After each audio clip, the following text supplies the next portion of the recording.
morning, hello, and welcome to the Alabama Public Health Training Network. Thank you for joining us today for our program. We are speaking about hypertension on the loose and how to help our patients. Our objectives today are to identify two differences between the 7th report of the Joint National Committee on Prevention, Detection, Evaluation, and Treatment of High Blood Pressure guidelines and the JNC8, and we'll clarify that in a moment, recommendations. We will also name the ABCs of heart disease, stroke prevention. We will identify the website tool that is used in the evidence-based program called Check, Change, and Control. And we will also talk about recognizing signs and symptoms of a heart attack, which can be caused by high blood pressure, and identify some characteristics of the special population that should only consume a 1,500 milligram sodium diet daily. If you have any questions about anything that is being discussed today, please call or email our faculty presenters during our live broadcast. The phone number and email are on your screen now and will appear again later in the program. Also, the handouts, the sign-in sheet, the evaluation are all available online. You will need to register for this program in order to access these materials. Continuing education credits have been approved for the nurses and the social workers for today's program. The Alabama Department of Public Health is an approved provider of continuing nursing education by the Alabama State Nurses Association. The association is an accredited, approved continuing nursing education by the American Nursing Credentialing Center Commission on Accreditation. In order to receive credit for this training, you must watch the entire program, then complete and return the sign-in sheet and evaluation tool. Instructions on how to do this can be found at the bottom of the sign-in sheet. While content may continue to be relevant, CE credit will only be awarded for a 2-year period from today's date. Today's date is February the 19th, 2014. There is no financial relationship between the planners of this program and the speakers. There's also no commercial support for this program. ADPH does not endorse any product that may be displayed in conjunction with the activity that may be demonstrated, nor will the department discuss any off-label use of products. Please note, the content of this program is based on the policies and procedures of the Alabama Department of Public Health. Alabama and federal statutes, rules, regulations, and guidelines. Viewers not employed by ADPH should always check to clarify whether the content is accurate according to their statutes, regulations, and policies of your respective jurisdiction and or agency. Hello, my name is Teresa Dix, and along with me today we have Melanie Reitmeyer. She is with the Alabama Department of Public Health, and we also have Miss Monique Wilson with the American Heart Association, and I welcome both of you. Thank you very much for joining us today. We will move forward with the program. I think our first speaker will be Monique. You're going to cover some material for us, and then we'll move over into Miss Reitmeyer's content. Thank you. Thank you very much. Welcome. So I'm here today to talk about an initiative with the American Heart Association. As you may know or you may not know, the mission of the American Heart Association is to build healthier lives free of cardiovascular disease and stroke. And the way we are working to do that is through our impact statement, which is by 2020 to improve the cardiovascular health of all Americans by 20% while reducing death and disability from cardiovascular disease and stroke by 20%. The program that we're going to talk about today definitely aligns with those particular mission and impact goals. They're all around improving the cardiovascular health of all Americans. And so what we have found through the evidence base that we've done nationally is that self-monitoring of blood pressure really does make a difference. Not only monitoring within a clinical setting, but having individuals to self-monitor, as well as tracking things, especially blood pressure readings, in a home setting as opposed to the clinical setting is very important. And then the use of digital and communications tools such as a program that I'll talk about more in depth later, Heart 360, is very important. And we found that even in today's society, you'll actually see a lot of utilization of things like apps and websites to track different things. And so Heart 360 really works on that, as well as the charting mechanism. A lot of times they say unless you're tracking it, you're probably not achieving your goals because you're not able to discern the differences that you're making, as well as personal interaction makes a difference. Not only using those digital strategies, but one-on-one personal interactions really make the difference. And so we'll talk about how health mentoring really helps to motivate people into making differences. We've also found when we look at health disparities, the main way to really address those are really making some initiatives to really target those populations, to really look at the development of programs and make sure that they are applicable for a variety of populations. So today we'll talk a little bit about how blood pressure is treated, the roles of what we call health mentors, utilizing that tool. We mentioned Heart 360, additional resources under the Check Change Control program, and then of course throughout the program you'll learn and gain more knowledge about high blood pressure in general. So basically knowing the basics of blood pressure and who is at risk, learning why high blood pressure is dangerous, and then also finding out what makes a difference. How can we utilize behavioral changes to really make a difference? And so just to open up this presentation, I wanted to talk a little bit about the statistics around blood pressure. And so 76 million Americans have high blood pressure issues. And so that is definitely an issue. And oftentimes you'll hear it referred to as hypertension. In the community, you'll probably hear a lot of other lay terms for this particular issue as well. That means 1 out of 3 American adults have hypertension, and that's a large number. But what is very devastating is that many are unaware of their increased risk for heart disease and stroke because of this. Even though those diagnosed often don't realize, it is a chronic disease, condition that often needs constant attention. So once you've been diagnosed with hypertension or high blood pressure, it's not something that just always goes away. You will forever be monitoring it. Very good to self-monitor it to make sure that it stays at a control level. Earlier we talked a little bit about health disparities, or I mentioned that aspect.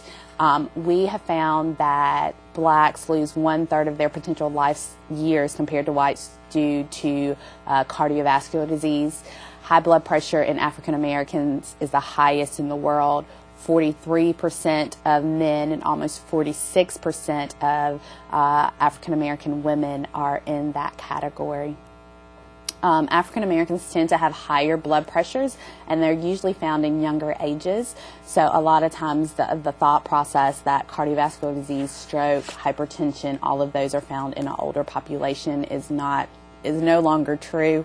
You definitely find that the younger population, you can find people that are diagnosed in their 20s, and then we often find there are children that actually have high blood pressure issues. And so it's really important that we begin these conversations at an earlier age as compared to what we may have in the past. We've also found that African Americans tend to have more organ damage related to high blood pressure as well. And that can really result in stuff like damaged kidneys, kidney failures. Those are often the impact of those things. And then the average blood pressures tend not to be just like a pre-hypertensive stage, but definitely a higher level category of hypertension. And then when we look at lifestyle factors, we also tend to see a higher rate in obesity, inactivity, poor nutrition, which of course leads to the cause for that hypertension.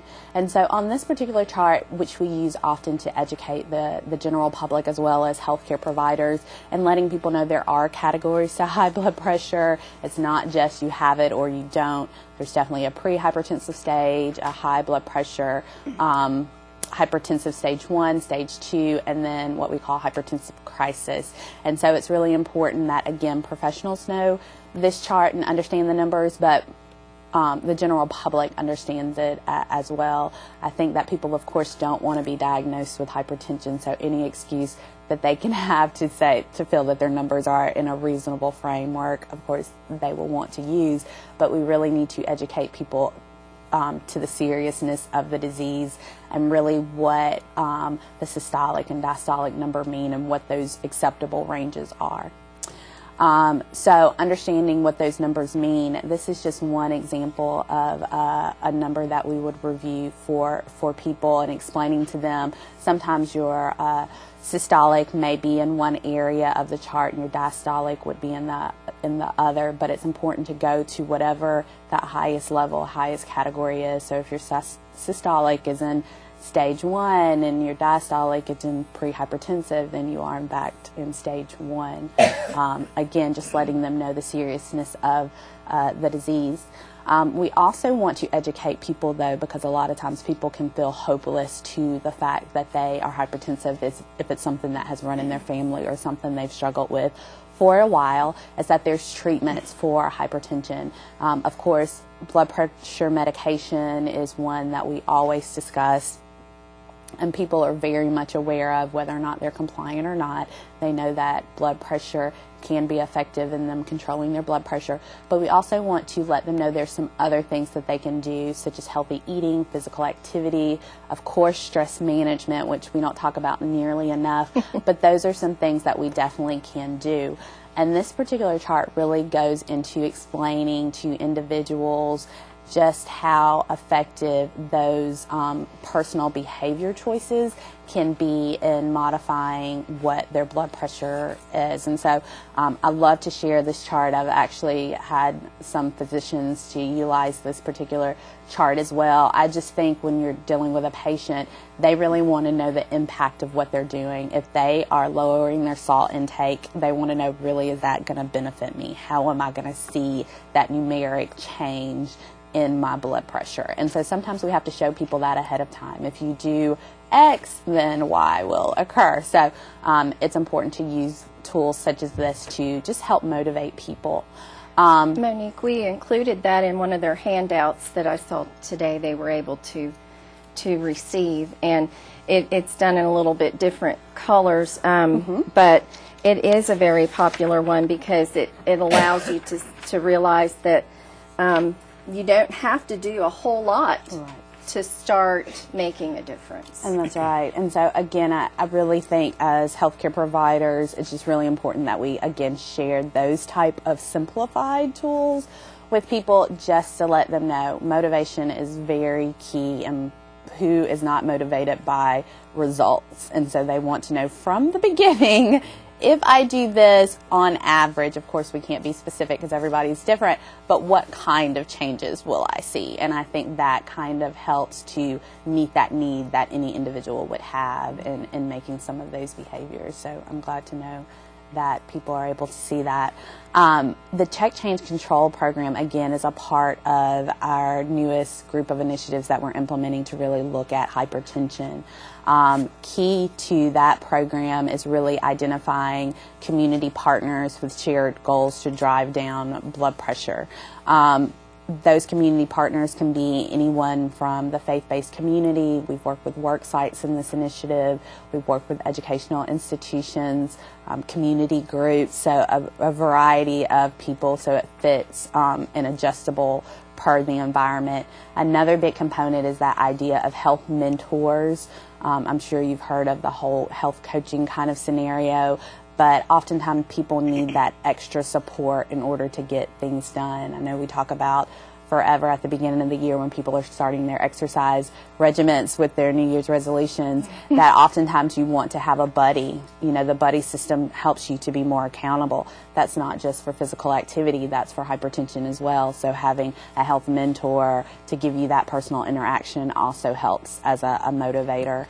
We'll talk a little bit later too about the Heart 360 digital tool that we have online. That's also very helpful. I'm sure you've seen today there's definitely a trend towards those types of tools, how much easier it makes to have things at your fingertips to help you in that whole tracking and monitoring area. And so we've just seen in the past year since we've launched the program nationally that there's been a lot of innovation as far as implementation of the program, and there continues to be. And so we're constantly at the Heart Association looking for partners, again, that have that mission to improve the high blood pressure rates of Americans, to partner with us on this and utilize this tool.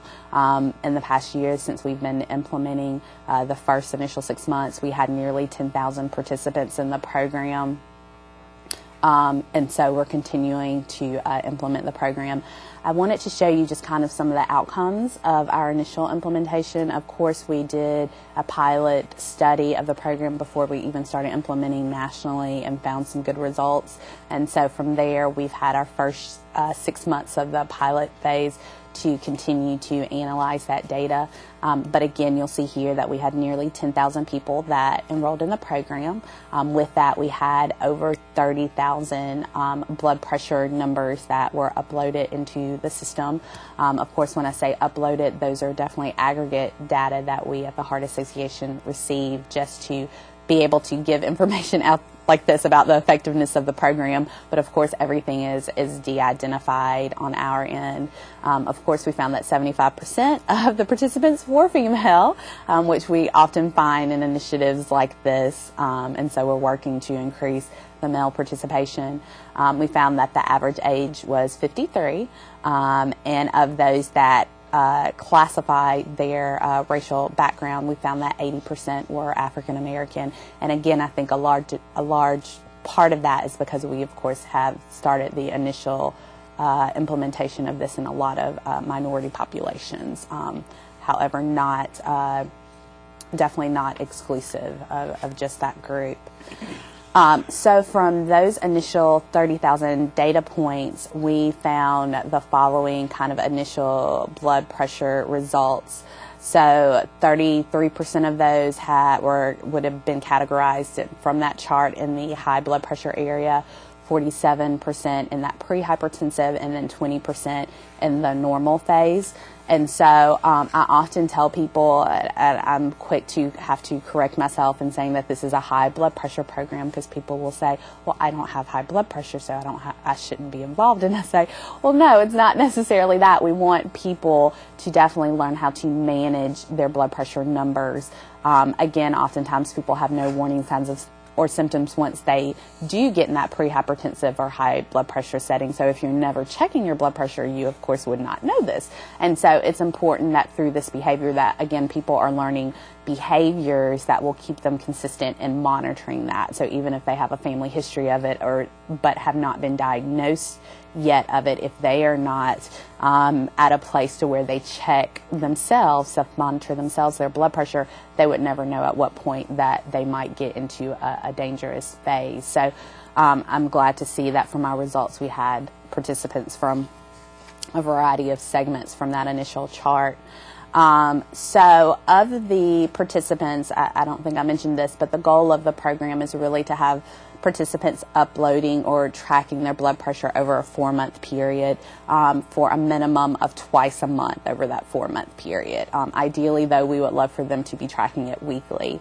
Again, that is just to get them in the behavior of checking their blood pressure, because so often we find that people don't even check their blood pressure in between doctor's office visits, and sometimes they don't go to the doctor regularly, so that even extends that time period. So that's kind of the behavior changing we're wanting people to do.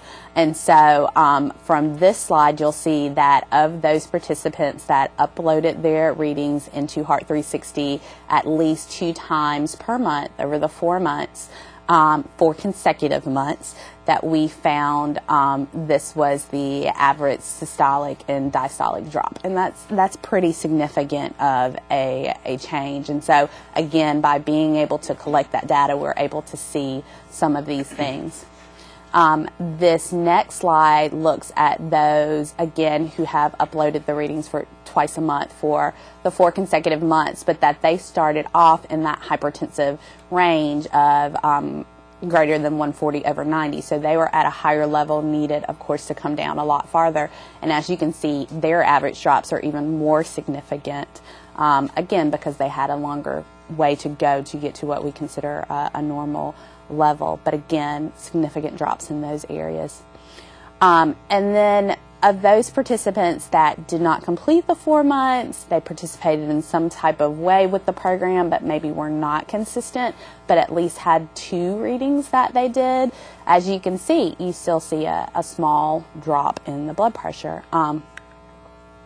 And so, again, this is another slide. Those that, again, that weren't compliant and completing the whole program, but again, were in that hypertensive category that had a larger way to go as far as decrease. Again, you can see a more significant decrease. And so we found that a drop in systolic blood pressure by at least 5 lowers your risk for heart disease mortality by 9% and stroke mortality by 14%. So that basically means that you have an overall reduction of 7% in your mortality death just by that 5% systolic blood change. And so it's really important that providers understand that and are able to kind of articulate that to their patients. From the study, of course, those numbers seem awesome, but with getting data from a program, you then have to analyze why you got the data. And so from that, we're still in the implementation stage, but at the same time, we are very much so analyzing those first sets of data to really figure out what are some of the reasons why we saw those changes. Again, it was very uncontrolled in our study. Again, we've done this nationwide in different settings. And so that makes definitely a lot of variety in as far as the outcomes.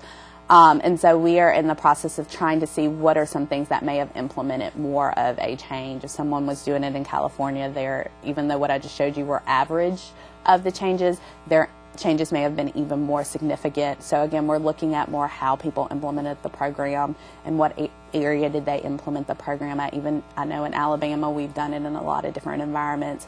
Is it more beneficial to implement with a faith-based group, in which of course they have that background and that impact on participants? They're coming for a specific reason, but at the same time, the influence of the church is very important. Is that a great way to implement? Are people more consistent in that area, more willing to hear? Or is it at a work site where people go every day? Is that the best place to implement? But of course, with this being so uncontrolled and really trying to look at innovation as the key for this first kind of go round, we've seen a variety of areas to look at. So we definitely have several points for further consideration on exactly why we saw the number results that we saw, but at the same time, we know the program works, and so therefore we are moving forward with that. We found that our retention rates weren't what we thought they would be. 4 months is a long time to keep people engaged, and so that was definitely a struggle, to say the least.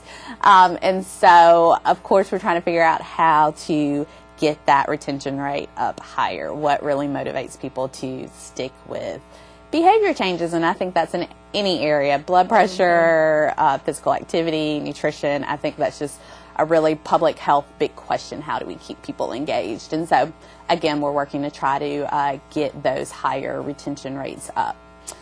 So the next portion of my program is really going to talk a little bit about that mentoring segment that we talked about earlier. That is really vital kind of to the program, and as I said, that retention rate was an issue for us, and we know that maybe mentoring would assist in improving that.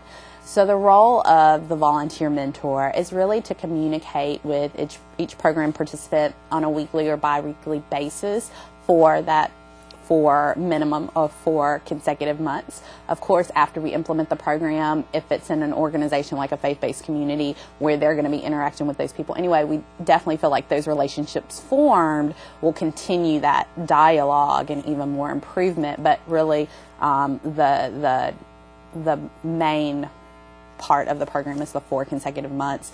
The mentor also would communicate with the Heart Association staff for the duration of the program, just to assist in just being aware of program components, that kind of thing.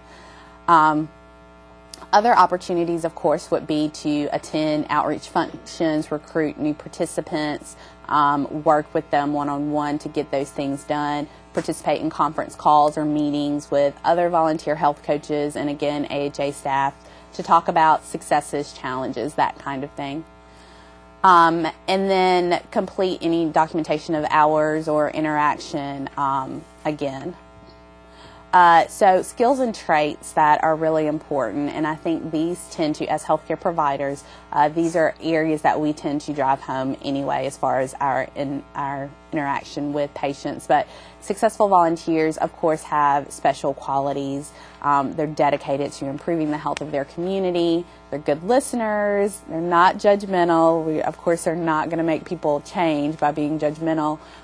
We're caring, trying to be supportive, patient, helpful, open-minded. We often talk about the open-minded. We definitely have to have hard, fast rules based on the science. But really, when we talk to people, for example, when we talk about sodium intake, sometimes people can't go cold turkey, on the salt. So being patient with people and really giving them milestones to shoot for, because they're, again, everybody's at different levels, I think is really important. So again, things that we talk about with health mentors are kind of the do's and the don'ts. Do feel free to provide monitoring and feedback. Again, utilizing some of the tools that we talked about earlier, drawing their attention to those, reminding participants to take their own blood pressure, encouraging them to do so throughout the program, identifying and noting participants with standard blood pressure measurement by using the category sheet as well, pointing to that and letting them know where they fall as it relates to the science. And then major don'ts, because again, this is, we're doing it a lot of times in a community setting where there's not a physician lead, or there might not be a clinical lead in the program, even though oftentimes we have nurses that are definitely a part of these community interventions. But volunteers are not to make any medical diagnoses or prescribe treatment or medication or any of that. This is definitely not to take the place of the healthcare provider, and it's really important that the mentor always direct the participant back to their provider if they see an area of concern. If the participant says that they're taking their blood pressure medication but they're really frustrated because they don't feel like it's effective or it has certain side effects, it's really important not to get in a lengthy dialogue with them about that, but to definitely tell them, we definitely need to get you back in with your physician so that you can share some of these issues with them, and again, so that there could be that open dialogue with the patient and the participant. This does not take the place of that in any kind of way, but just direct them back to that particular thing. So that's something that we often tell people. And we work with all kinds of providers. We work with nurses, pharmacists, we work with pharmacy students, nursing students, and again, a lot of times these people are really trained, but again, they're not the patient's healthcare provider, and so again, we try to remind them, we know you're very expert in what you do, but we definitely want you to get them back to their personal healthcare provider or help them identify one if they have not. That would definitely be an appropriate area for you to assist in. And so now I'm just going to go into a little bit with the Heart 360 tool itself and that whole tracking component, since we've kind of gone over the health mentoring. Again, tracking is the only way that we truly can see success. If people don't see where they start, they're not going to know kind of where to measure that success in. So we are really, that's very key to this particular program. The Heart 360 tool, of course, is an online tool that the Heart Association has had for a while, before we actually developed the Check Change Control program. It originally was developed as a electronic personal health record for anyone who wanted to communicate with their provider. So within the system, there is what we call a participant portal, where the participant goes in and puts their information and puts notes. But then there was what we called a provider portal, where the healthcare provider could go in and see the information that the patient was putting into the system in between doctor's office visits. When we developed this program, we thought, oh, this is the perfect tool. We actually can add what we call a volunteer or a mentor portal as well. So with permission, not only could a physician see a participant's information, but also their health mentor could also see that information, and therefore give them more effective motivation. And so the Heart 360 tool is used to enroll mentors as well as participants. It's used to capture those blood pressure readings, of course, date those, put times on those. There are options to backdate information. If, for example, participants are also keeping a paper tracker of it, they can always go back in the system and put the appropriate dates and times. It also allows you to set up goals and action plans. It also charts the information on a graph. And it's not just for blood pressure. It actually looks at what we call our Life Simple 7. So it looks at several risk factors, including you could track your glucose numbers, your cholesterol numbers, your level of physical activity, kind of all of those things that you would want to track in order to be heart healthy. The tool allows you to do for this particular program. Again, we're focusing on blood pressure, so that's the main reason, but we've had several participants that have also utilized the tool for other things that they just really wanted to set personal goals for. And so really wanting to keep the participants engaged throughout the program. Again, them being able to see their numbers over in one place over a lengthy amount of time is really helpful to keep them engaged. So the data capturing itself is fairly simple, takes less than 5 minutes per week. Again, you can log on to Heart 360 utilizing your computer, but we also have made advances in the system to where it is very tablet friendly as well as smartphone friendly. And so very simplistic the way it comes up on those smaller devices, to where you can easily put your information into the system even if you're away from your computer. Because again, we deal with a lot of different populations. We've also created some other non-computer internet-related ways to input data. You can upload your data through text messaging. After you do that initial enrollment online, you can set it up in the system to where you get weekly text messages that remind you to take your blood pressure. You simply respond to the text message with your blood pressure number, and it uploads it into the system itself. And it's then real easy to use. That's the one I use all the time. And what's interesting about the text message is that a lot of times I'm thinking, oh, it is time to check my pressure, or, oh, I haven't checked it this week, you know, because you just get busy or distracted, or maybe you're not in your routine. Right. And it's a nice reminder because, you know, it's just right there. Right. And you don't have to be in front of your computer to do that. And I've found, again, even we try to have been doing this in the younger population, again, as we mentioned, because of the levels that we're seeing growing in that area. And of course, everybody nowadays loves to text, but again, it's so much easier to just put that data right in that, respond to that text message and put it in, and you're kind of done with it. We've also set up, for those that don't like to text, we also have an 800 number where you can do the same thing. For people that are definitely more comfortable with the phone, we have a system where you can call in your readings as well, and it uploads it into the system. So try to have some different options to be more user-friendly, and of course to help keep people more engaged. But it's important we found that it's important to kind of blend this digital system, again, with that interpersonal mentoring system to be effective.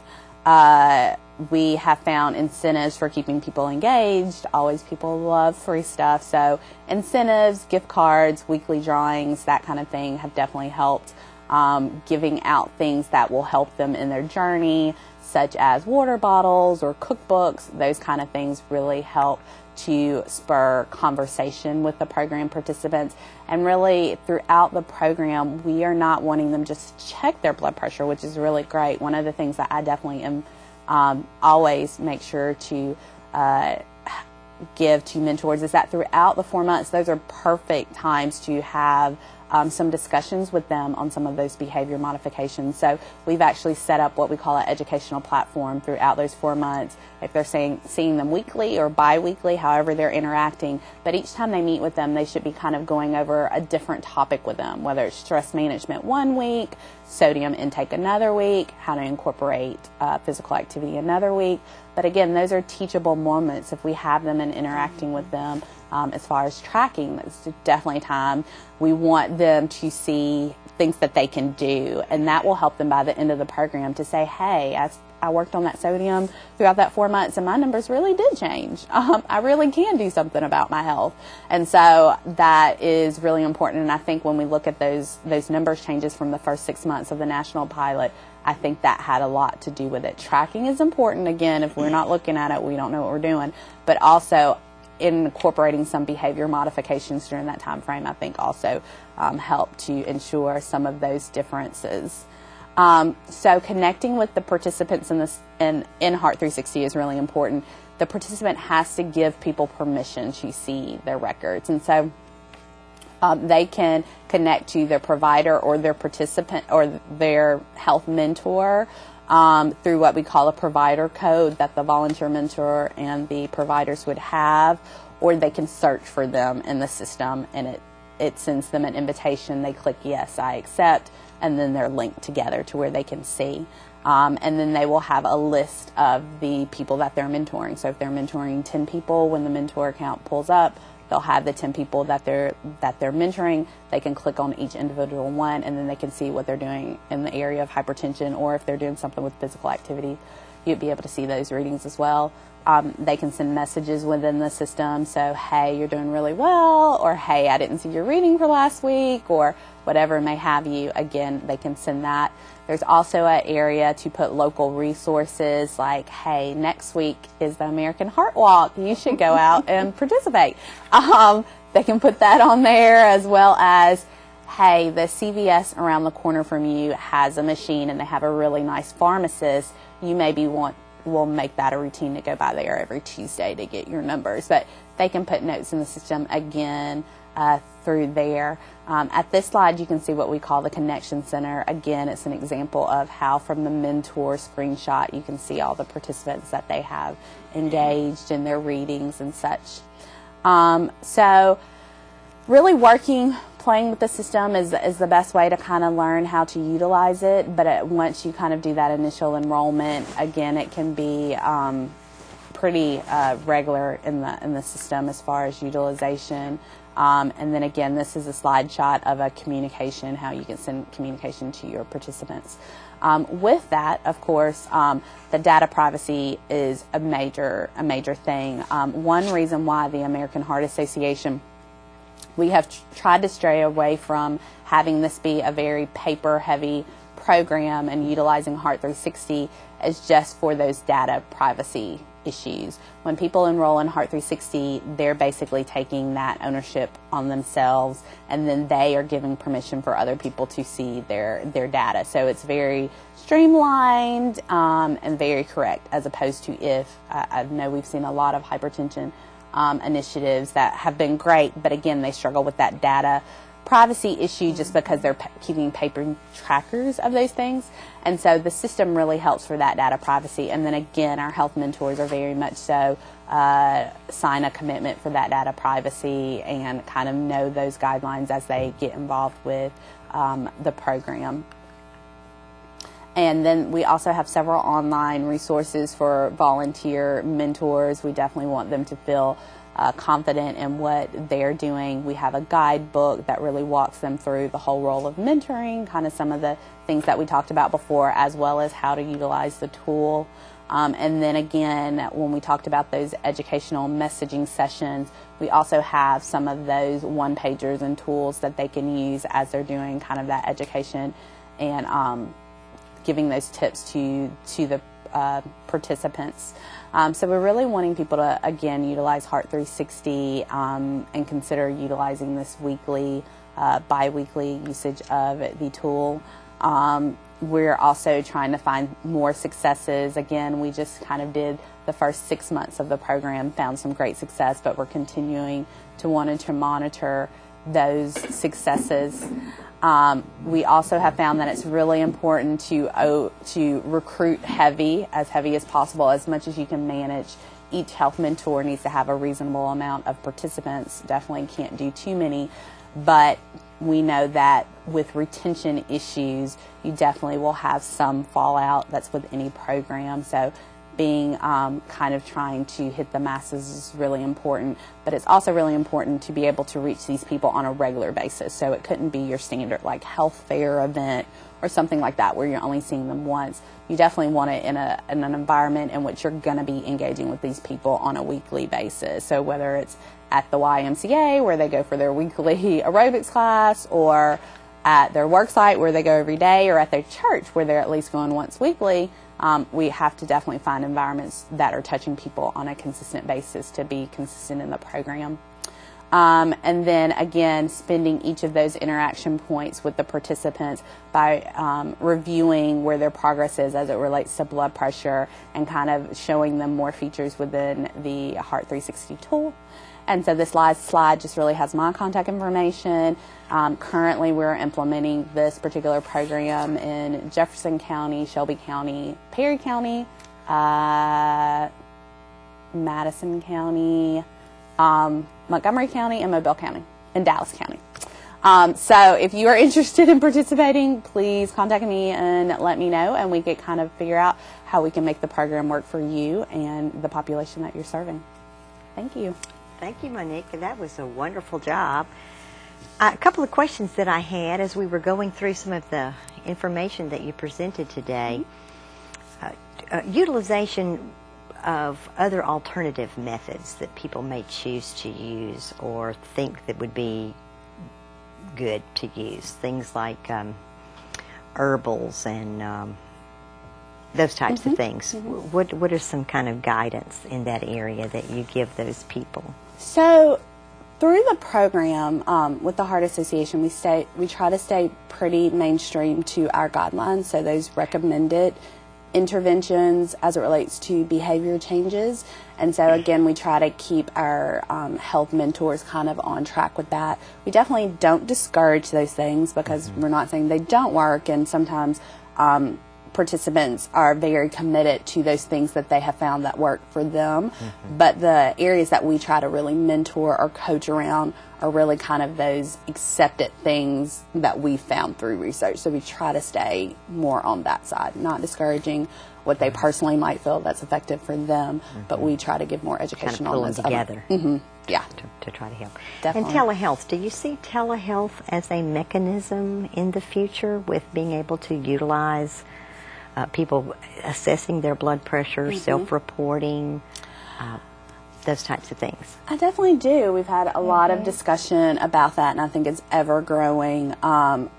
Like I said, the Heart Association, we found that self-monitoring is really key, whereas some other people may feel that only monitoring in the clinical setting is like the most effective. But in order for people, I think as healthcare professionals, we really know that people have to take ownership of their own health.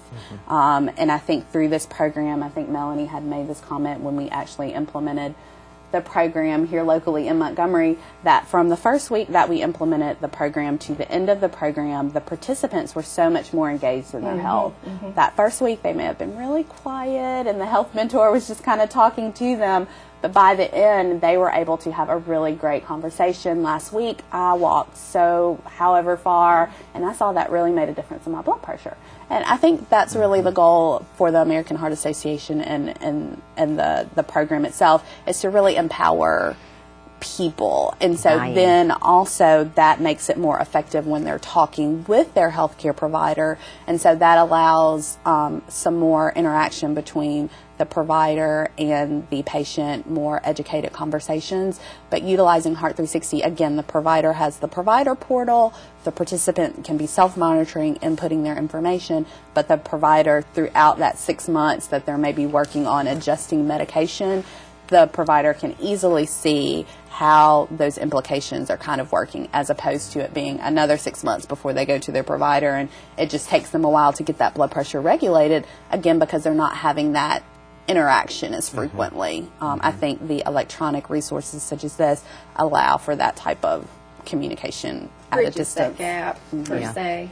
Yeah. between them and their care provider. Right. And the individuals, when you are a mentor, I just became a mentor recently and doing a program at our church. And it is exciting to see the aha moments. You know, basically it's just tuning in to your body. It is the silent killer so many times. There aren't symptoms, but yet people are making those connections. Oh my goodness, I went and hadn't seen a movie in the theaters for years. You know, over the holidays, got to do that. I'm telling on myself as well. And that great popcorn that you can get at the movie theaters, and then all of a sudden you realize for a week your blood pressure's out of whack because of the huge amounts of sodium, obviously, that, you know, or even stress. We had several say that they connected the stress from the death of a family member and the funeral during that week, that no matter how compliant they were with their medication and things, that it was still, you know, out of whack. So those aha moments are really vital. And the mentor can do everything from visiting a patient to interacting face-to-face at a church, work, or, you know, wherever you're interacting with them, to a phone call. And I can even envision Skyping people. You know, you mentioned telemedicine, but it's just bridging that gap, connecting people. Well, Monique, we appreciate your information, and we appreciate you coming and being with us and presenting your information. We're going to take probably about a 5-minute break. We're going to have a secret visitor, so please come back and we will see who that is. And we're going to shift around just a little bit, so please join us back again in about 5 minutes.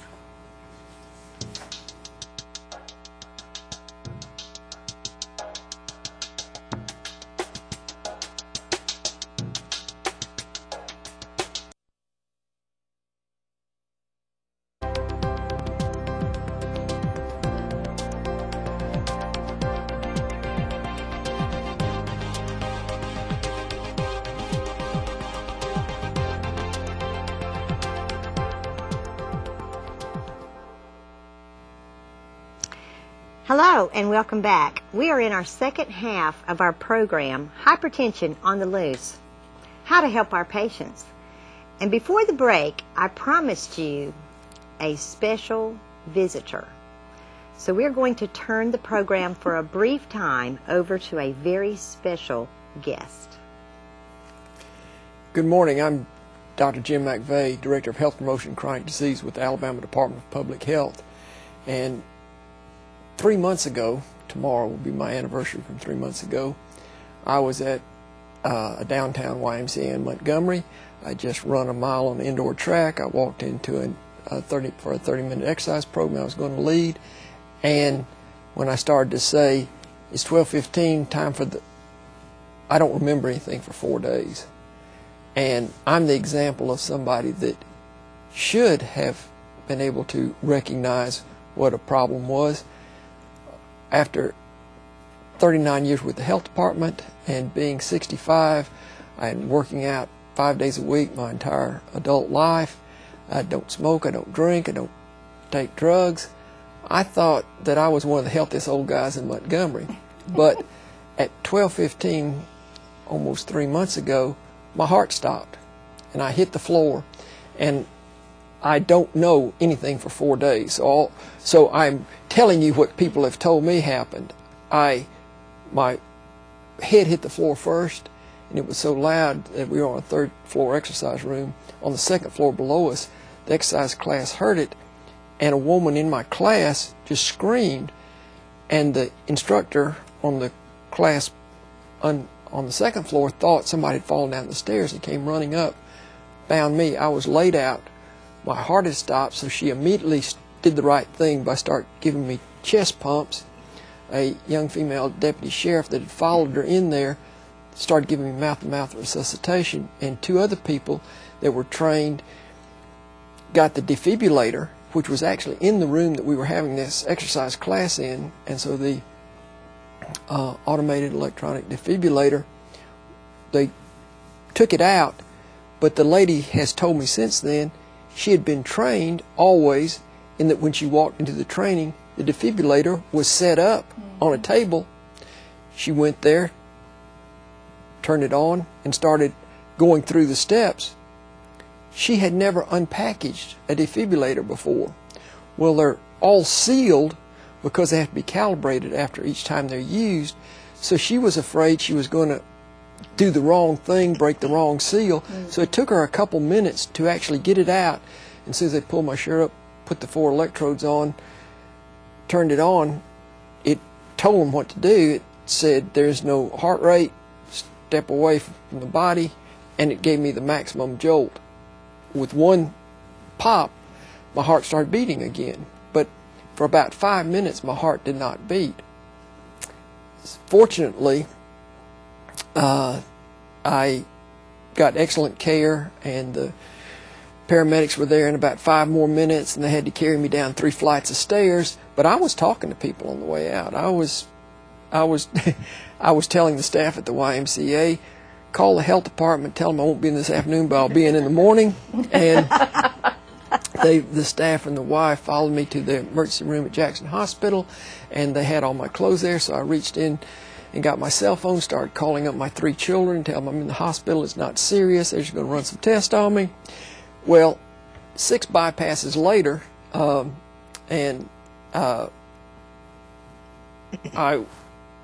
doing fine now is the answer.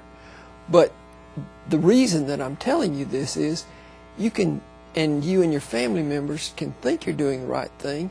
You can have elderly people in your family and think that they're healthy. Every year I had my health screening.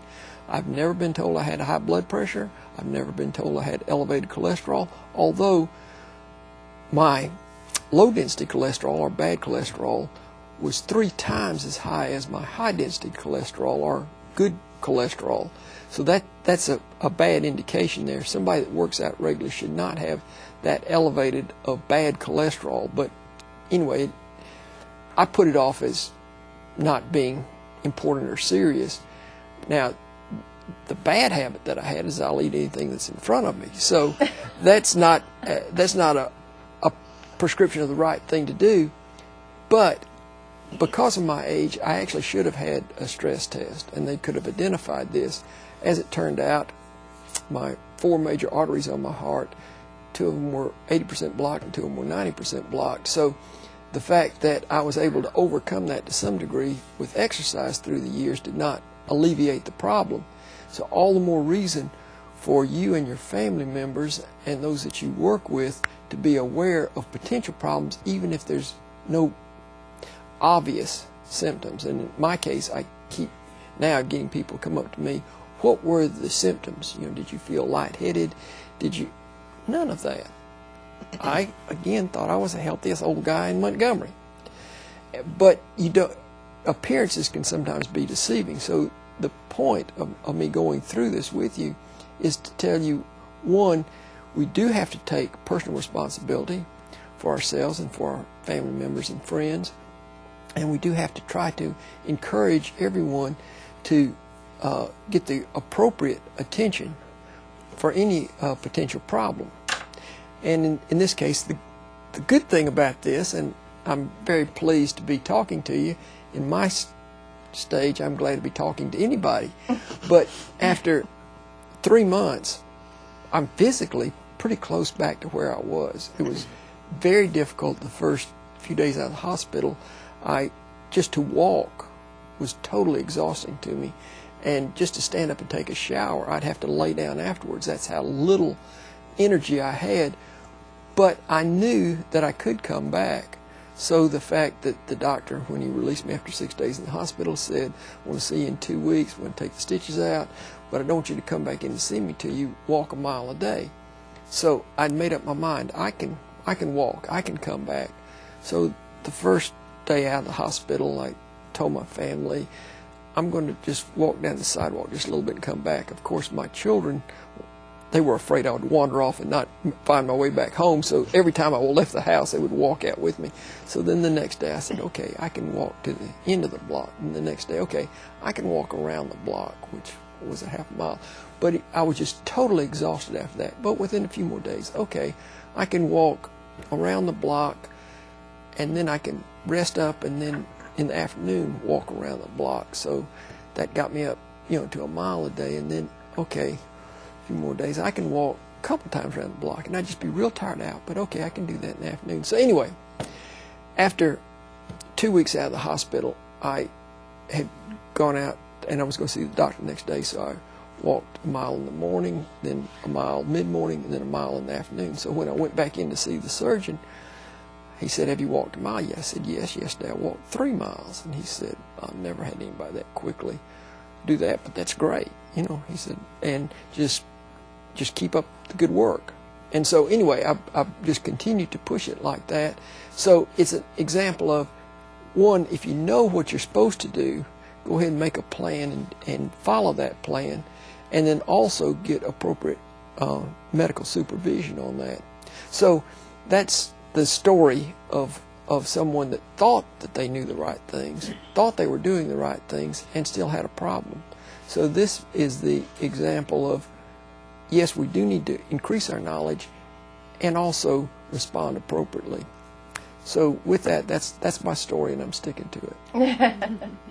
Thank you very much, Dr. McVeigh, for coming and sharing with us today. My pleasure. And I plan to make some very definite changes in our CPR training as well, so that we are looking at making sure people know about taking those pads out of the package. That's just one step we need to add. So we'll make sure we take care of that. But thanks for sharing. We appreciate it very much. My pleasure. And I know when this incident happened, we sent an email around our place of work here at the RSA Tower, instructing folks where the AED equipment is, because we have it on each floor. And then the fact that you were able to, I wanted to also bring out the fact that you were able to return to work, I think like 3 weeks earlier than yeah, the norm. I was again very fortunate, because I had planned to be very physically active, and so when I went in slightly less than 3 weeks after the bypass surgery, I asked my physician, the surgeon, could I go back to work? Because none of my children would allow me to go back to work. So he said, well, what do you do for a living? I said, well, not much. I work for the state health department, but actually all I do is talk to people, read emails, and send emails. He said, oh, if that's all you do, sure, go ahead. So I said, well, can I go ahead and start driving again? Because that was my problem. I felt fine about going back into work, but my children wouldn't drive me into work. So he said, sure, as soon as you get off all the medication, you can drive. And I said, I hadn't had any medication since I was in the hospital. So he said, sure, you can drive. So I was able to drive my daughter back home, and I was able to come in then. And I've been able to work full days. And there was a little fatigue at the end of the first few days, but again, I had a plan to become physically active and to regain my strength and stamina, and that's so actually I only missed 12 days of work, but that threw in Thanksgiving, so that doesn't count. But anyway, but my daughter did a very nice job of cooking the entire family Thanksgiving dinner, and my son was sitting at the table. We had all the people around the Thanksgiving table, and my son said, where's the salt? My daughter said, Dad can't have any salt, neither can anybody else. No salt. I said, go ahead, I won't take any of the salt. Nope, you can't have any salt, nobody can have salt. So anyway, my 20-year-old daughter really cracked the whip, so I'm so glad to be back at work. You definitely have work to be done, because you are here amongst us, and we are very grateful. My pleasure. Great story to share, It really is. and a good reminder to us all, because you know, a picture of health, really, and still, you know, could have been a worse outcome had he not been in such great shape and that sort of thing. And trained people. Right. Well, let's go ahead and move on with your content. This is Dr. Melanie Reitmeyer. She's going to do the second part of our program today, and we're going to talk about hypertension. We're going to talk about the good, the bad, and the ugly. We're going to also do a demonstration, I think, at some point in time during our program this afternoon. So please stay with us. I'm going to turn the program over to Dr. Reitmeyer. Thank you, and thanks for having us today. And we're already halfway through the program, and I think it's been excellent information and sharing so far. I love the fact that Dr. McVeigh mentioned once again that it's our personal responsibility. I remember years ago when I guess it was probably 4 years ago, we had a campaign with Monique Wilson of the American Heart Association where it was Know Your Numbers. You know, it was all about knowing your numbers, and it was mainly your blood pressure numbers, but also your cholesterol. Just like Dr. McVeigh mentioned, his LDL, we always called that the lousy cholesterol, was too high. You know, the ratio was not, you know, in a healthy state. But knowing your numbers is so important, and that Heart 360 website that Monique shared is a great way to be able to track that. They even have a place on there that you type in your medication, and I love the visuals. I should have printed off mine, but when you ask for reports, it creates a PDF file, and it creates all these visuals. There's charts and there's graphs, and it shows you what your systolic blood pressure's doing, you know, the up and down, and the diastolic separately. It's just a neat tool. I'm a visual learner. Me too. But these are great tools, and I hope y'all are able to look into them a little further. So we have an interesting charge from the Center for Disease Control this year for the cardiovascular unit, and we're also partnering with the Association of State and Territorial Health Officials, ASTO, and we're trying to get better handle on blood pressure control. And I hadn't really realized this, that uncontrolled hypertension over 18 years old, this slide really speaks to it, that 1 in 3 adults have hypertension. Okay, so that's about 67 million people. And there's about 1,000 deaths a day that's related back to high blood pressure. But I thought it was interesting that your 16 million that have uncontrolled hypertension, they're aware and they're trying to be treated, but it's still not under control. And then you have 14.1 million that are basically unaware, completely unaware. And we'll talk a little bit further about that. Might be a white coat syndrome. It might be that folks in the clinical setting are not, you know, they're always having an excuse as to why it's elevated a little bit, and they're just not. Or it could be they're hiding in plain sight and they're just not honing in that that's really hypertension. And 5.7 million that are aware but not being treated properly. So these are astounding numbers. I did not get into the cost connected to it. That's another talk, and I'm going to talk briefly about the Million Hearts Initiative. The initiative is that you would save 1 million people from heart attack, stroke by 2017. And you do this through the implementation of the ABCs. And A is appropriate aspirin use, B, blood pressure control. That's basically highlighting the sodium message. Now, Dr. McVeigh mentioned that at the Thanksgiving table, they hid the salt shaker. They didn't even bring it around for anyone to use. And that's always a good behavior change to make. Something that we don't do very often at all is actually taste our food before we eat it. You know, especially if you're out at a restaurant, you know, taste your broccoli before you add salt automatically. And because we're so used to, our taste buds are really psyched into the sodium taste. And then just self-monitoring blood pressure control. But back to that sodium message, the 1 teaspoon of sodium is 2,300 milligrams. 1 teaspoon. Have y'all baked anything lately where you realize how small 1 teaspoon is? And basically, most of us, like if you're 50, if you're African American, if you already have hypertension, we're supposed, which I'm 50 and I have hypertension and I'm medicated for it, and we're supposed to only receive and consume 1,500 milligrams of sodium a day. Now, folks, I have tried to do that.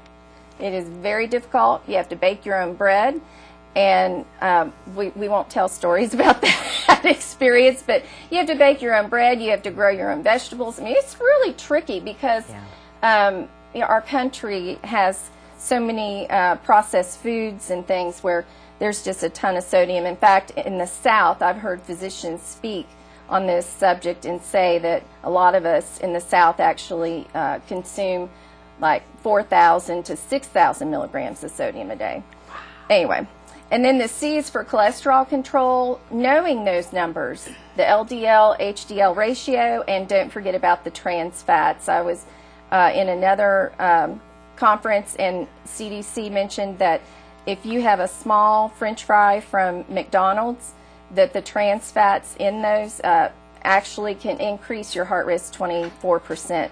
So, you know, we don't need to forget about the trans fats. And smoking cessation. We have a great program, Quit Now, 1-800-QUIT-NOW for smoking cessation. And you can just see if you've stopped smoking, even within 20 minutes, there's changes that are positive towards heart health. So just like Dr. McVeigh shared, this is called the silent killer. Not cardiovascular disease, but blood pressure. Blood pressure, high blood pressure is the silent killer. And do you know your numbers? And because blood pressure, basically, a lot of folks, when I started working in cardiovascular here in the South, would share with me that they felt like if they were to have a stroke or a heart attack, that was it. They would die from it.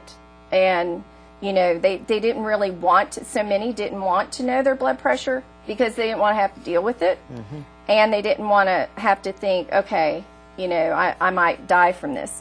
But it's really interesting because the majority of the people aren't necessarily dying. They're living through it and ending up completely disabled, with even having to stay at times in nursing homes or long-term facilities. So being able to connect into Monique's program, Check, Change, Control, that evidence-based program, you have a handout today that explains a brochure that kind of speaks to that, and you've heard Monique talk earlier today about it. It's a very good program, and it does work. And it does even, I love that she said for folks to even use it who do not necessarily have high blood pressure, because it tunes you in and lets you be able to realize, oh, okay, well, when I lost a bunch of sleep this weekend, my blood pressure went up. And maybe they didn't even know that. You're not going to know if you're not checking it. So those are good. The JNC 7 guidelines versus the JNC 8 recommendations. There's a lot of buzz going on out there about these two. I know back in 2008, we kept expecting the JNC 7 guidelines to be put to rest, and the JNC 8 were on their way. And we just received the JNC 8 recommendations, not necessarily guidelines, but a small committee of the JNC committee.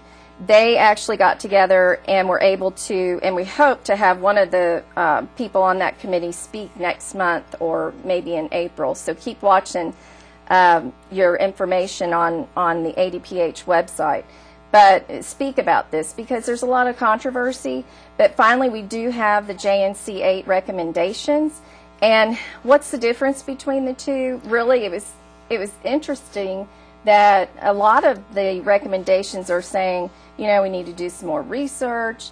Why don't you just go ahead and keep the JNC 7 guidelines in place? I asked Monique before she had to step away if she had heard anything from the American Heart Association yet as to whether, you know, whether they're saying, okay, we're going to go with this. And she had not. And I know CDC and some other agencies are looking into what they're recommending for us. But I'm really glad that we do have them because there are 9 recommendations. And recommendation 1 through 5 basically cover the thresholds and goals to hypertension. And you can read through those. You have that as an attachment, as a handout as well. This is the only document that has been released thus far, is the one that I shared with you for the 2014. Could we, for those, including myself, that may not be familiar with the JNC7 and the JNC8, can we kind of expound on that just a moment, kind of what that is, what drives it, what are those used for, kind of get, for those of us that may not quite understand? The JNC7, you mentioned it perfectly when you were introducing the objectives, because it's the Joint National Committee on blood pressure, on the guidelines, and the 7 it's the 7th report of this group that has come together, and it's basically considered the gold standard. Like you know how we have different things that we measure things by, like in the hospital setting, if they're to... Like benchmarks? Right, it's benchmarks, quality measures, that sort of thing. And so this is something that everybody can go to and agree that there's blood pressure protocol. They actually speak on types of medications, when to implement them. But there's a big section, which brings us here today as well, of how to take a blood pressure reading. What is the proper technique? Does it really matter? And it's basically our gold standard that we look to for guidance and in these things, so that we're all on the same page. The JNC8 is something, would be the eighth report, the latest report. They come out annually, usually, no, or just when revisions occur? Just usually? When revisions, and it's been years, so it can go 5-7 years. It's just, they don't come out annually. And it's really interesting because we kept wondering, sitting on the edge of our seat, when these come out as a public health department, a lot of times we've actually sent out a massive mailing or with like a summary of them, because maybe your federally qualified health centers are utilizing them. You want to remind folks in the clinical setting that these are guidelines, to go by. This equals pre-hypertension. These measures equal hypertension stage 1, stage 2, and then this is, what you typically would do in these situations. So we have been waiting for years for the JNC8, but I found it interesting, and I see now why, when I read through the entire article, why there's just these are recommendations, because people still are contemplating when, do we add the beta blocker? So if you'll just read through those, and I know in our health department setting, maybe there's not as many because we don't have like a primary care clinic, but you do take blood pressure readings, so we'll make sure that we focus in on proper technique for that in just a few minutes. But it's interesting, there's always these differences of opinion, and on table 4 in this document, they mention the use in the JNC8 recommendations of 4 type of medications when trying to control blood pressure. So, and in the old way, the JNC7, there's 5 mentioned. So what's missing? What's different? In the JNC7 guidelines, a beta blocker is used as part of the regime, the typical, first, 5 different kinds of medications. So that's the only difference. So you still have the thiazide diuretic, the calcium channel blockers, angiotensin converting enzyme inhibitors like ACE inhibitors, and the angiotensin receptor blockers. But this time they're not recommending the beta blockers because their research is showing some problems with heart attacks and cardiovascular death. And I know I was on a beta blocker for years, and it's really difficult to get people to stay on it because you feel so badly. So, there's all kinds of issues. I encourage you to, at the Million Hearts program that we're in the middle of for the state, we have devised a task force of a group of physicians, nurses, and social workers, a variety of different educators, to where we are looking at a typical standard for blood pressure protocols, so that for our state, you can go to our website and find, that there's a standardization, taking the JNC7 and the JNC8 recommendations together, and then seeing, because depending on whether you're in a hospital setting, whether you've got chronic kidney disease, or whether you're in a clinical setting, there could be different actions that you would want to take. So I'm excited about this new task force that'll be looking into that, because we got to thinking, the deeper we got into the Million Hearts activities, we got to realizing that, okay, for example, I have high blood pressure, and I've recently gone off the beta blocker so that I can begin allergy injections, and so my blood pressure is kind of, we've already doubled, some of the medications so that we can try to get it under better control. But I got to thinking, even at home, when I'm self-monitoring my blood pressure and I'm bringing that log into, or letting my physician have access to Heart 360 and reviewing those findings, it's interesting because there's so many variables that can be happening. So unless I'm providing an accurate and valid blood pressure reading, then that's kind of scary too, because all these different actions, these dosage, medication changes, and these different things that the doctors want you to track, or maybe even how well you feel that day, are dependent upon how well your blood pressure is doing, and you may not really be tracking that appropriately. So we have also wanting to create a standardization for not only the blood pressure protocol, but standardize that blood pressure measuring technique. So, does it really matter? Something else that I realized even in my own life, that maybe we've taken blood pressure so often and that we're complacent with it. I've learned a lot about the different variables within measuring blood pressure, reporting blood pressure readings, and how this is going to affect the decisions that the doctors, are actually making. And I know in one of my clinic visits, they have you're waiting forever. You're supposed to wait 5 minutes before you get your blood pressure taken, okay? And you've probably been in the waiting room an hour. So that may actually make it rise your blood pressure, because you've been waiting so long. But there is in one of the clinical settings, they have a little curtain area, and they have the blood pressure tool, machine on wheels. They have the scales that you get on. I think they should never weigh you before they take your blood pressure, because that aggravates me too. I agree.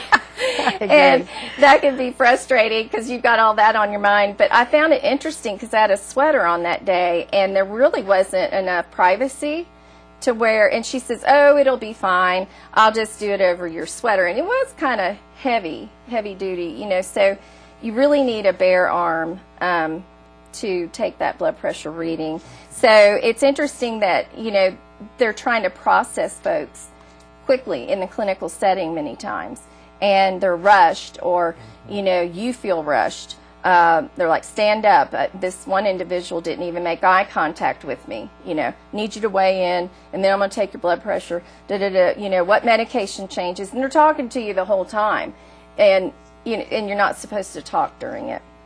So these are just some things to be aware of, and I'm hoping that at the end of this training and this review that we'll be able to realize that there's several things we can do to pull those reins tighter and create a more reliable and valid blood pressure reading. Validated blood pressure monitors are important. We'll talk about that in a second, and calibrating blood pressure monitors as well. So we did mention that hypertension is the silent killer. In one of the studies, it was interesting because there was 172 healthcare workers that performed blood pressure, and they were watching them and checking off these different things they were checking on, and nobody performed correct blood pressure measurement, not one out of 172, and these were folks that were doing it all the time.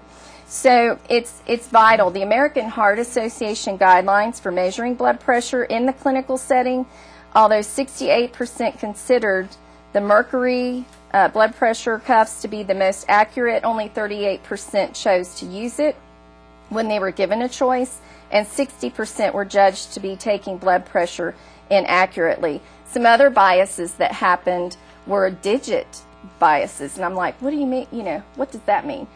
Folks were realizing like the cutoff level of hypertension, pre-hypertension, stage 1, stage 2, and they would kind of be close, or maybe they would round everything to a 0 instead of the accurate number.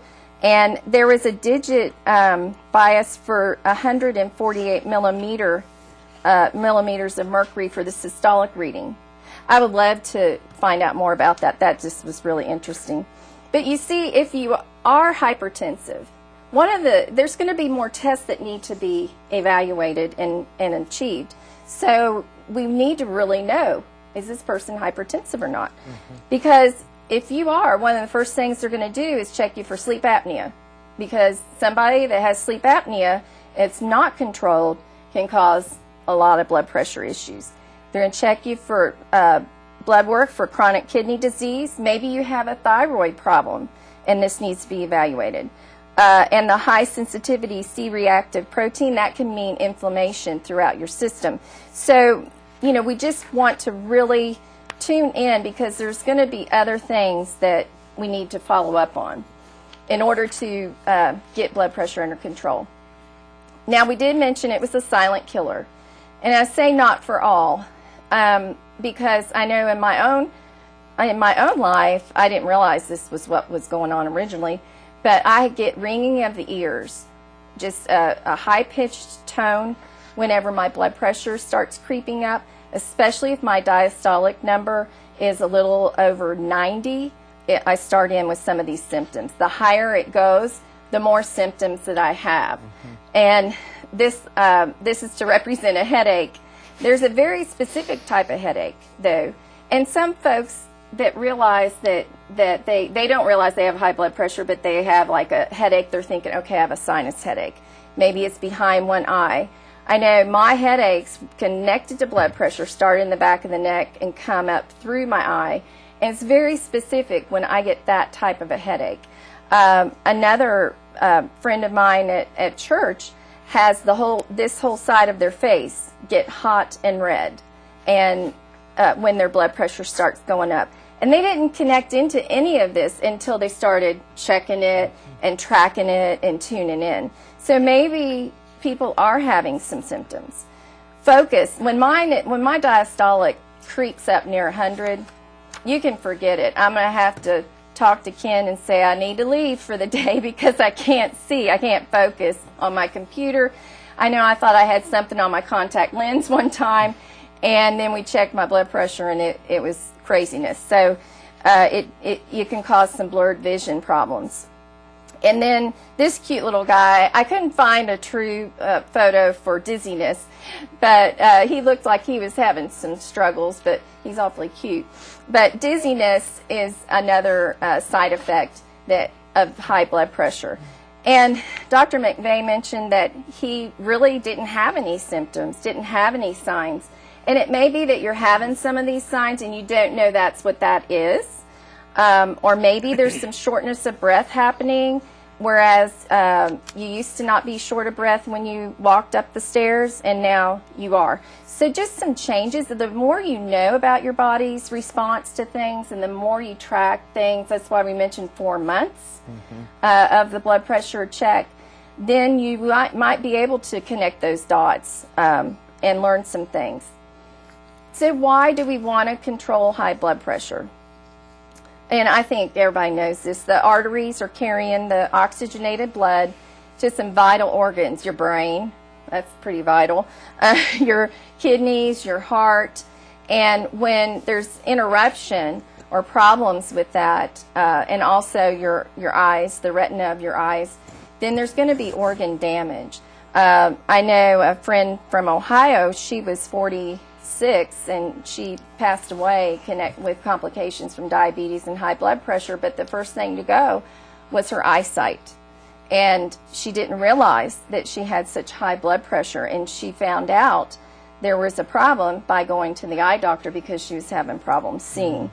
So you just don't, and there was diabetes problems that weren't treated. But it can be, high blood pressure is a major problem with heart attacks, heart failure, kidney damage, and strokes. So, you know, we need to know that we have high blood pressure, and you're not going to know unless you're checking it. Depending on your practice settings and depending on how many folks you guys see in the clinic setting at the health departments, but there's probably 1 out of 5 patients that have the beginning of hypertension. So now I want to switch gears real quickly to looking at some of these photos. And do you see anything wrong with this picture? And we have some folks in today's audience too that you're welcome to. It looks a little low to me. A little low, maybe. It's kind of hard to see where the antecubital is, to be honest with you. Anything else y'all pick up?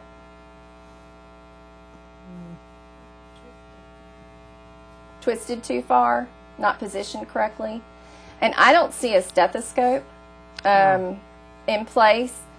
And I will admit, I've been a nurse 28 and a half years. I've pretty much seen it all and participated in some of it. But I can remember being an emergency room nurse back in, now I'm telling my age, in 87, 88.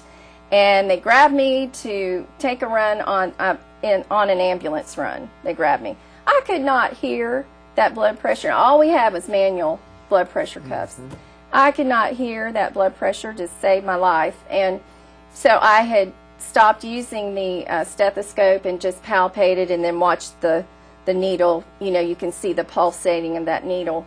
And that was a guesstimate. It's by no means a proper blood pressure or good technique. And sometimes we were forced to do whatever we could. But, you know, I think there's times when we just get in a rush and in a hurry.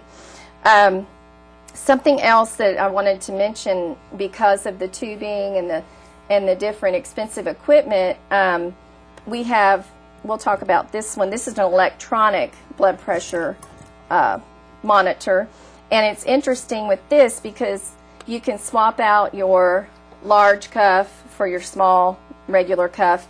It very easily swaps out. And I don't know how many times I've grabbed this out of the suitcase of items that we have, and sometimes just grab it like this and it'll fall, or I think I've got everything together because it's not actually in its case, the case it comes in. And if you drop this piece of equipment, any of it, it can really mess it up, and it can mess up the validation of it and calibrations and all that. So we want to take care of our equipment. We want to store it correctly, and we don't want things to be in the direct sunlight. Here in Alabama in the summer in a closed car, how hot do you think it gets in the car? Anybody? 100 something? Yeah, 130. 130. So, you know, that would be very difficult that would not be a good thing for our blood pressure cuffs to go through. What about this one? Is anything wrong with this picture? What do y'all think?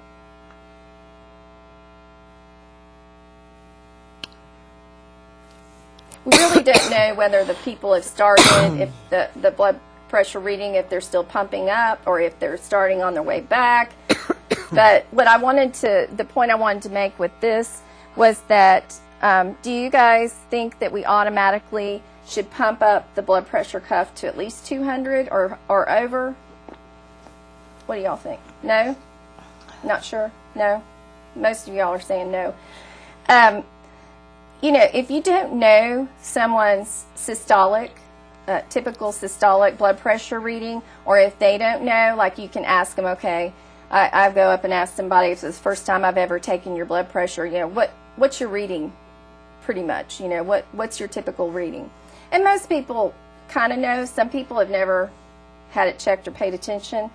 But if that's the case, because you don't always go up to 200, you want to test it through palpating the brachial artery, have your blood pressure cuff in place, and just pump it up. Don't worry about your stethoscope. Pump it up until it occludes, until you cannot feel that pulse anymore.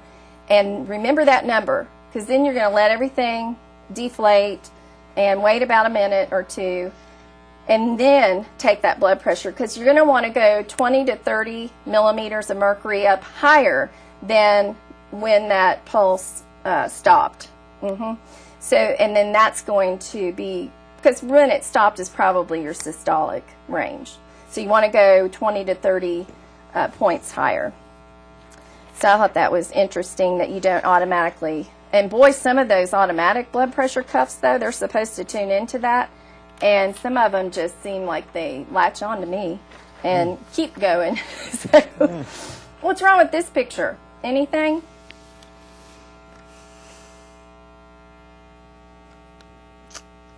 It's a wrist blood pressure cuff. Have y'all ever used a wrist blood pressure cuff? Have you? I haven't gone to those. They are making some headway. They also have these blood pressure cuffs that fit around your finger. And the American Heart Association and Institute on Health, they don't recommend the finger blood pressure cuff. The further from the arterial tree that you go, the more apt to have some off readings on your blood pressure. The systolic pressure actually will increase in your more distal arteries, and your diastolic will go down. So you don't want your readings to be that far off. There are some technology, you know, that's come out for iPhones and for some of these other, you know, tools and the wrist blood pressure, but at this time they don't really, the American Heart Association is not encouraging those monitors to be utilized. They are convenient, but they're not necessarily accurate at this time. We'll just keep watching, and because I'm sure technology will catch up to where they'll be, you know, competitive. Anything wrong with this picture? May not be anything wrong, but y'all see anything? That looks pretty good. Basically, it's interesting to know that in this diagram, she has her arm resting at heart level. That's vital, at heart level. And her palm is up, and she's sitting quietly. We think that, you know, she's been there about 5 minutes or so. But the point is that the level of the heart, the lower your arm lies from your heart, the higher your blood pressure will read. So there's definitely a connection there. So you want to have it at the heart level as best as possible. So really, the best scenario is sitting in a chair that's supporting the back, up near a table where you can have support of the arm. If this is not the scenario, and you can put a book, you know, in the lap, or just something that would support that arm to be elevated. Now then, what about this one? They've got the stethoscope. He's making a fist. He's making a fist. If you flex your muscle, is that going to affect it? Probably. Sure. We're getting closer. The healthcare providers on the same level. They're not hovering over or trying. I've had folks, you know, hold my arm up because they're tall and I'm sitting, and you know, these folks seem to be sitting. If you are dangling, if you're up on the exam table, and your feet are dangling, that's not going to work either. Or if you're real small and short, and they have a taller chair, your feet need to be supported. So just keep that in mind. But what if maybe this is going well and he doesn't have his fist clenched, and a baby cries. Maybe you brought your baby to the clinic with you. Or the telephone rings. Oh my goodness. Those ringtones are always so interesting to hear who has what. But you know, there's a distraction of some sort. Is that really that big a deal? It is. It really is. It can make a difference between 5 and 10 points. And I've seen folks in the middle, you know, like they'll stop and they'll get things settled down, and then they'll start pumping up again where they, you know, stopped in the middle. Just deflate all the way back down. There's no stopping in the middle and then pumping it up later. Just deflate things completely. And in nursing school, when we had to learn the quarter cough technique, oh my goodness, and just hearing. So really, they're saying back and forth between an electronic blood pressure reading might actually be more accurate at times than the manual. What if you have a nurse with a little bit of a hearing impairment, or if you're distracted with those types of things, and you know some phone is ringing? You need to position it. I'm going to go to the demonstration, because you need to position the blood pressure cuff 1 inch above the antecubical and 1 inch below the axillary, and you have to have the right blood pressure cuff measurement, and then the palm facing up. And the right measurement, you can see the length of the blood pressure cuff is there on your photograph, and it's the part that actually wraps around the arm. So I have, and the positioning, basically you don't want anybody crossing their legs or sitting cross-legged, not having support, really listening to something else. They say, I don't know how many times my healthcare providers are actually talking to me while the blood pressure is being read electronically, but that affects the blood pressure reading by 10 points. So let's just go to the blood pressure, and you all have that handout as well. That website will actually discuss what is validated and calibrated. So I have here in our audience someone who has volunteered. Tabitha has volunteered to let us check her blood pressure today. So thank you for doing this, Tabitha. I did not bring my large cuff because she has a very small arm. The best scenario is to actually have a bare arm, such as yours, to where there's nothing in the way. Now, do you have any idea what your systolic reading runs? It's usually about 117. About 117. So since she does know, I don't have to worry about that. A lot of times our gauge is actually hooked up, but because she's so small, it would be internally, and I wouldn't be able to keep it up very well. So I'm going to have you hold that. I wouldn't be able to visualize it, because if I visualize it from an angle, it's going to be off. Now, you are in a chair that's supported. Are your feet flat and not crossed at the ankle? Okay, and you're sitting up, because proper posture is important. Now, in the last 30 minutes, I know you've been in here for a little bit. In the last 30 minutes, have you had any caffeine? Do you smoke? Okay. You can't have any cigarettes, caffeine, or eat, or exercise. Okay, great. So let's just check your blood pressure. And we're going to test the valve there.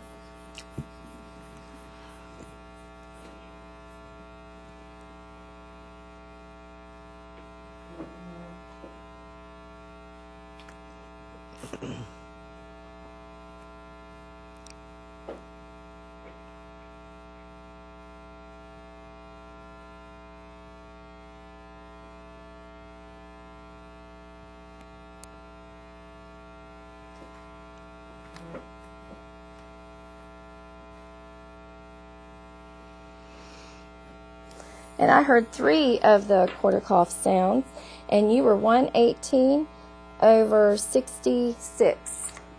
And it's nice to not round it to the zeros whatever, to really know what your reading is. Now, if I was doing this for the very first time on you, I would want to do 3 readings and look at the average of those.